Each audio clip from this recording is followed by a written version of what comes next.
오늘은 질문부터 시작할게요. 은퇴 후에 우리가 원하는 건강보험료 피부양자가 되려면 어떤 자격 조건이면 가능할까요?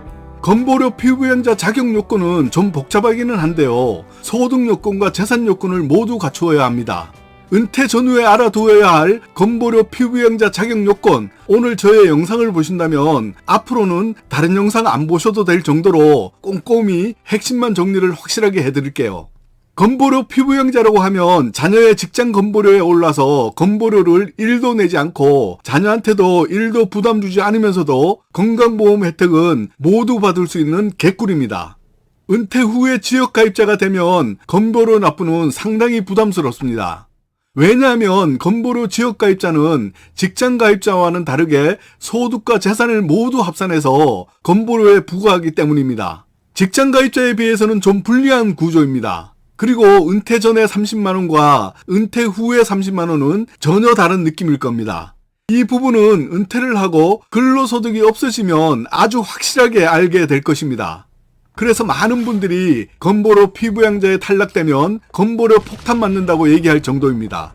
그만큼 건보료 피부양자에 오르는 것이 좋다는 겁니다. 건강보험료 자격 요건을 말씀드리기 전에 건보료 심사 방법 먼저 말씀드릴게요. 건보료 피부양자 자격을 심사할 때는 부부의 소득과 재산을 각각 따로 계산합니다. 그런데 건보료 피부양자 자격을 상실해서 지역가입자가 되면요, 이때는 건보료 계산을 할 때는 부부의 소득과 재산을 합산해서 건보료를 세대별로 부과합니다. 그리고 또 아셔야 하는 사항은 피부양자 탈락은 소득 요건으로 탈락할 때와 재산 요건으로 탈락할 때는 좀 다릅니다. 지금부터 꿀팁 많이 얘기할 거니까 끝까지 보시고요. 집중해서 들으셔야 합니다. 아마 많이 도움이 될 겁니다. 도움 안 되면요, 저 욕하셔도 상관없습니다. 욕먹을 짓 했으면 뭐 욕먹어야죠. 그러나 다만 오류가 있거나 다른 정보 있으면 댓글로 좀 남겨주세요. 소득 요건으로 건보료 피부양자에서 부부 중 한 사람이 탈락을 하면요, 한 사람만 탈락해도 부부가 함께 동반 탈락이 됩니다. 그러나 재산 요건으로 부부 중 한 사람이 탈락한다면 이때는 탈락 안 한 배우자는 피부양자 자격을 유지할 수 있습니다. 우선 이 부분 꼭 기억해 두시고 이해 잘 안 되시면 영상 한 번 더 돌려서 보시고 이해되셨다면 다음 설명 들으시기 바랍니다. 이런 내용은 다른 곳에서 얘기하는 곳이 아주 극소수입니다. 건강보험료 자격 요건입니다. 2022년 9월 2단계 개편으로 인해서 많은 분들이 건보료 피부양자에서 탈락되어서 건보료 폭탄을 이미 맞았습니다. 그런데 좀 전에 말씀드린 내용 잘 모르고 있으면 무조건 탈락되어서 건보료 폭탄을 맞았구나 하고 이 부분을 포기하시는 분들이 계셨는데, 이제는 소득 요건, 재산 요건에 따라서 부부가 동반 탈락할 수도 있고 부부 중 한 사람만 탈락할 수도 있다는 것을 아시게 되었습니다. 그러니까 무조건 탈락은 아니라는 겁니다. 현재에도 언제 터질지 모르는 시한폭탄처럼 느껴져서 신경을 많이 쓰고 있을 것 같은데요. 이 부분을 알고 신경을 쓰느냐, 모르고 신경을 쓰느냐에 따라서 결과가 많이 달라지고 심적 스트레스도 적어집니다. 건보료 피부양자가 되려면 3가지 요건을 충족해야 하는데요. 첫째는 사업소득이 없어야 합니다. 영혼이어야 한다는 얘기입니다. 이론이라도 있으면 안 됩니다. 만약 사업자 등록 없이 프리랜서로 일하시면 연소득이 500만원 이하여야 합니다. 이 프리랜서라고 하면 3.3% 소득세를 납부하는 사람을 말합니다. 둘째, 합산소득이 연 2천만원 이하여야 합니다.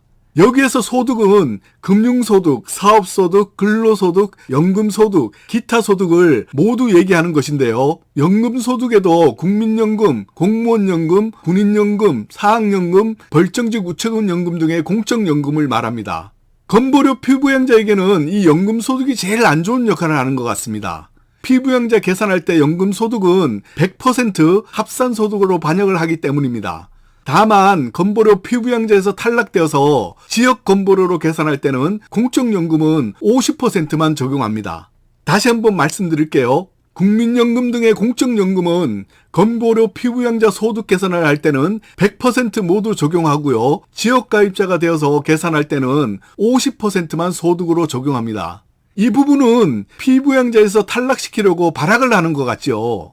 또 우리 생각을 골 때리게 하는 것은 사적연금은요, 건보료가 부과되지 않습니다. 웃기지요. 그리고 여기에서 그나마 유리한 점을 말씀드리자면 부부 모두가 국민연금을 받고 있다면 합산해서 2천만 원을 넘으면 되는 것이 아니라 부부 각각 계산을 합니다. 이 부분 잘못 알고 계시는 분들 많더라고요. 예를 한번 들어볼게요. 만약 남편이 국민연금을 135만 원을 받는다면 100% 소득으로 본다고 했으니까 다른 소득이 없어도 남편의 연간 소득은 1620만 원이 되고요. 아내가 국민연금 등의 공적연금을 100만 원을 받는다면 연간 소득이 1200만 원이므로 부부 합산을 한다고 알고 계시는 분들은 소득이 부부 합산 2620만 원이니까 건보료 피부양자 탈락이라고 아실 겁니다. 그런데 아닙니다. 부부 합산이 아니라고 했으니까 남편도 2천만 원이 안 되고 아내도 2천만 원이 안 되니까 피부양자가 될 수 있는 겁니다. 이때는 부동산이 5억 4천만 원 이하입니다. 부동산 과세 표준은 좀 이따 다시 얘기해 드릴게요. 2022년 9월부터 피부양자의 소득 요건이 강화되어서 기존에는 연소득이 3,400만 원 이상이었는데 이제는 연소득이 2천만 원 이상이면 건보료 피부양자에서 탈락됩니다. 셋째, 이번에는 재산 요건 한번 볼게요. 재산은 크게 부동산과 자동차로 구분합니다. 부동산에는 토지, 건축물, 주택 등을 얘기하고요. 부동산은 합산한 금액에서 5천만 원을 공제해 줍니다. 자동차는 가액이 4천만 원을 초과하는 경우에만 건강보험료 부과 대상이 되고요. 장애인 소유 차량과 화물차, 특수차, 승합차 등 9년 이상의 자동차 등은 건강보험료 부과 대상에서 제외됩니다. 그리고 1세대 무주택자가 보증금 담보대출을 받았다면 잔액의 30%의 금액을 공제해주고요. 1세대 1주택자가 주택담보대출을 받았다면 잔액의 70% 금액을 공제해줍니다. 이렇게 해서 부동산의 과세 표준이 5억 4천만 원 이하이고 연간 합산 소득이 2천만 원 이상이면 피부양자에서 탈락되고요. 부동산의 과세 표준이 5억 4천만 원 이상, 9억 원 이하일 경우에는 연간 합산 소득이 1천만 원 이상만 되어도 피부양자에서 탈락되는 겁니다.